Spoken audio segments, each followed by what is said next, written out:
Van అవుతాను, కానీ ఊరికే ప్రేక్షక పాత్ర ఆడు కూర్చొని కుర్చీలో కూర్చుంటే ఏమొస్తుంది? షర్మిల గారు కూడా ఆలోచన చేయండి, పవన్ కళ్యాణ్ గారు ఆలోచన చేయండి. మీరు సమర్థవంతమైన చర్చలు చేయాలనుకుంటున్నారు. సమర్థవంతమైనటువంటి చర్చలు ఏ రకంగా జరుగుతాయి ఈ రాష్ట్రంలో? ప్రధాన ప్రతిపక్షం ఎవరు? ఈరోజు దారిలో పోయేటువంటి ఎవరిని అడిగినా చెప్తారు 175 అసెంబ్లీ స్థానాల్లో 25 పార్లమెంట్ స్థానంలో మొదట లేదా ద్వితీయ స్థానంలో వచ్చినటువంటి ఏకైక పార్టీ మొత్తం భారతదేశంలో ఉన్నటువంటి అన్ని ఎన్నికల్లో చూసుకోండి, ఏ రాష్ట్రంలో ఇటువంటి రిజల్ట్ వచ్చిండదు. మరి ఈ పార్టీని కూర్చొని నువ్వు ప్రధాన ప్రతిపక్ష హోదా లేదు రాదు అంటే ప్రజలు దాన్ని సమర్థిస్తారా? ఎవరి కోసం మా పోరాటం? ఎవరి కోసం జగన్మోహన్ రెడ్డి గారి పోరాటం? ప్రజల కోసం కాదా? ప్రజలు పడేటువంటి ఇబ్బందుల్ని ఎండగట్టడం కోసం కాదా? ప్రజల సమస్యలను తీర్చడానికి కోసం, ప్రభుత్వం పైన ఒత్తిడి తీసుకొని వచ్చేదానికోసం కాదా మేము పడేది ఈ తాపత్రయం? దీన్ని పక్కన పెట్టుకొని కొంతమంది జోకర్లు బ్రోకర్లు మాట్లాడుతున్నారు. సభ్యత్వం పోతుందంట. ఏందయ్యా సభ్యత్వం పోయేది? నాకు అర్థం కావడం లేదు.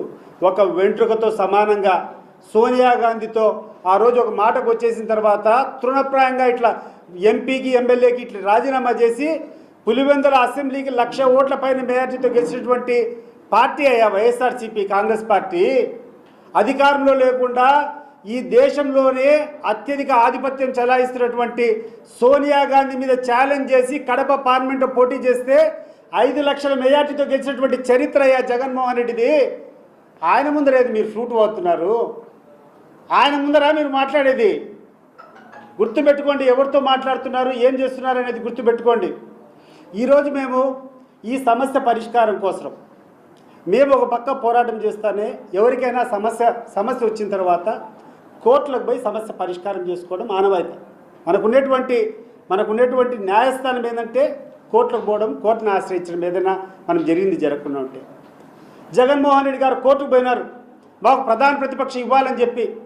కోర్టులో ఆ యొక్క స్పీకర్కు మీ యొక్క నోటీసులు, మీ యొక్క సంజాయిషి ఇవ్వండి అని చెప్పి అడిగి 4 నెలలు అవుతుంది. నీకు చిత్తశుద్ధి ఉంటే ఈ 4 నెలల నుంచి ఎందుకు మీరు కౌంటర్ వేయడం లేదు? ఒకవేళ మాకు లేదనుకో, కోర్టు తీర్పు చెప్తే మేము విరమించుకుంటాం కదా. మరి కోర్టుకు ఎందుకు గాను మీరు ఇంతవరకు మీరు ఆ నోటీసు స్పందించడం లేదు? ఎందుకు కోర్టుకు మీరు అఫిడవిట్ వేయడం లేదని చెప్పి నేను అడుగుతున్నాను. మీ బాధ్యత కదా. ఈరోజు జగన్మోహన్ రెడ్డి గారికి ప్రధాన ప్రతిపక్ష హోదా ఇవ్వకుండా పోవడం వల్ల జరిగేటువంటి నష్టం ఈ రాష్ట్ర ప్రజలకు మేలు జరగాలంటే, ఈ యొక్క పార్లమెంటరీ వ్యవస్థ కరెక్ట్గా జరగాలంటే అధికార పక్షం ఎంత ముఖ్యమో ప్రతిపక్షం కూడా సమానంగా ముఖ్యము. అధికార పక్షానికి సరైనటువంటి భయము, సరైనటువంటి చెక్స్ అండ్ మెజర్స్ ఉండాలంటే పార్లమెంటరీ వ్యవస్థలో ఒక క్యాబినెట్ హోదాకు సమానంగా ప్రతిపక్ష హోదాను పెట్టారంటే అందరిది బాధ్యత, ఇది ఒక్కరిది కాదు. ఇప్పటికైనా గుర్తు తెచ్చుకోండి, మీ యొక్క చాదస్తాలు వదిలిపెట్టండి.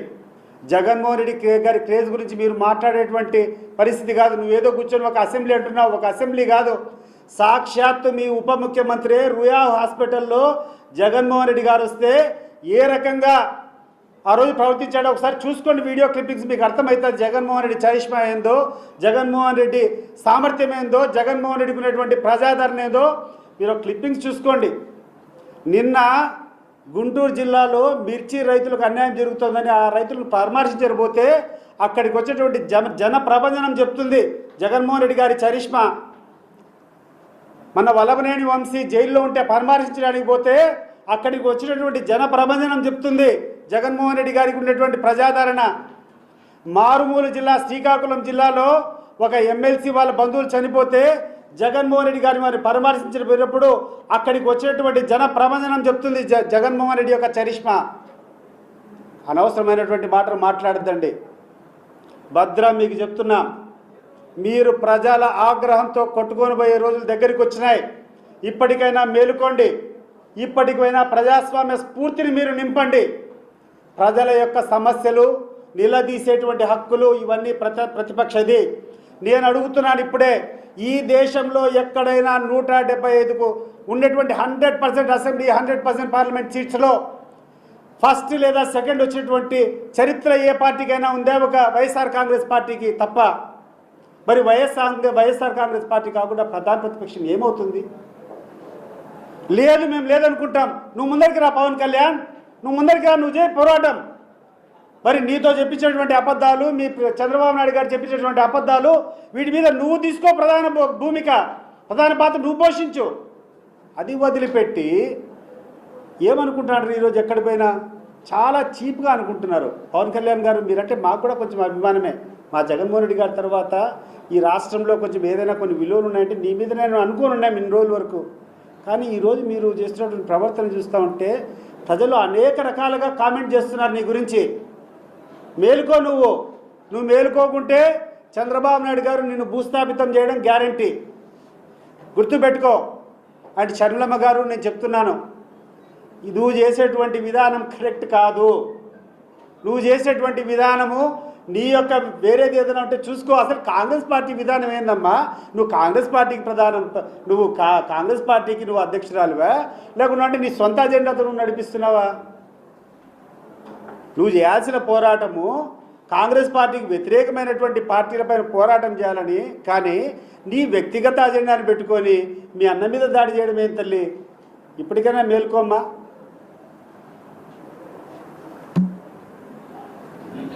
సరే, ఇది రాజ్యాంగంలోనే లేదు నిబంధన అని అంటారు సార్. అంటే 10% సీట్లు మాత్రమే ప్రతిపక్షం దాని గురించే దానికోసం అని చెప్పి మేము కోర్టుకు పోయినాం. ఇఫ్ యు ఆర్ రెస్పాన్సిబుల్, నీకు ఏమాత్రం చట్టాల మీద గౌరవం ఉంటే కోర్టు ఇచ్చినటువంటి నోటీసుకు నువ్వు సమాధానం చెప్పాలన్నా లేదా కౌంటర్ అఫిడవిట్ వేయాలన్నా లేదా? ఒక అంశం పైన ఇదే ప్రధాన ప్రతిపక్ష హోదా పైన వైఎస్ఆర్ కాంగ్రెస్ పార్టీ కోర్టుకు పోయింది. కోర్టు నుంచి స్పీకర్కు నోటీస్ వచ్చినాయి. దీనికి మీ యొక్క రిప్లై ఏంది, మీ సంజాయిషి ఏంది అని చెప్పి. మరి ఎందుకు స్పందించలేదు? అంటే మీకు విలువ లేదా కోర్టు మీద? లేదని చెప్తున్నావు కదా, అదే సమర్పించు నువ్వు కోర్టుకు. Let court tell. ఇప్పుడు నీతో పాటు సమాంతరంగా మీ దగ్గర మాట్లాడుతున్నాం, మేము కోర్టుకు కూడా పోయినాం, కోర్టును కూడా ఆశ్రయించినాం. కోర్టుకు ఆశ్రయించిన తర్వాత కోర్టు స్పీకర్ను దాని మీద ఇంప్లీడ్ కమ్మని చెప్పింది, వాళ్ళ యొక్క సంజాయిషి ఇమ్మని చెప్పింది. మరి ఎందుకు కానీ ఇవ్వడం లేదు? దీనికి ఏంది కారణం చెప్పు? ఎవరు తీర్చాలా? ఒక డిస్ప్యూట్ ఉండేటప్పుడు ఆ వివాద పరిష్కారం ఎవరు చేయాలా? కోర్టే కదా. మరి కోర్టు నుంచి స్పీకర్కి వచ్చినాయి కదా, మరి స్పీకర్ ఎందుకు స్పందించలేదు? నీకు సరైనటువంటి సదుద్దేశం ఉంటే నువ్వు కోర్టుకు అఫిడవిట్ నువ్వు సబ్మిట్ చేసుకొని నీ వాదనలు వినిపించి నువ్వు కరెక్ట్ అయితే మేము కూడా వినుకుంటాం. ఈరోజు మేము దేనికోసం పోరాటం చేస్తున్నాం? మా పోరాటం దేనికోసం ఒకసారి అర్థం చేసుకోవాలి అందరూ. మాకు ప్రధాన ప్రతిపక్షం అయితేనే ఆ స్థాయిలో మైక్ ఇచ్చేటువంటి అవకాశం ఉంటుంది. ఆ స్థాయిలో మేము నిలదీసేటువంటి పరిస్థితి ఉన్నప్పుడే ప్రజలకు మేలు జరుగుతుంది. ప్రజలకు మేలు జరగాలని చెప్తున్నాం. జగన్మోహన్ రెడ్డి గారికి ఏమైనా ఇద్దరు పిఎల్ కావాలన్నా, లేకుంటే జగన్మోహన్ రెడ్డి గారికి ఏమైనా నీ దగ్గర నుంచి ఏమైనా నీ డీజిల్ కావాలన్నా, లేకుంటే నీ అలవెన్సులు కావాలన్నా, నీ బంగ్లా కావాలన్నా, ముఖ్యమంత్రిగా ఉండేటప్పుడే గవర్నమెంట్ క్వార్టర్స్ అక్కర్లేదని చెప్పి సొంత బిల్డింగ్లో కూర్చొని నివాసం చేసేటువంటి వ్యక్తి ఆయన. ఆయనకేం కావాలి మీ దగ్గర నుంచి? నీకు ఎటువంటి ఫెసిలిటీస్ మేము అడగడంలా. మేము మాట్లాడేది ఒకటి, మాకు ప్రతిపక్ష హోదా ఇస్తే సమర్థవంతంగా ఈ రాష్ట్ర ప్రజల యొక్క వాణిని మీకు వినిపిస్తాము. ఆ సమయం మాకు కావాలా?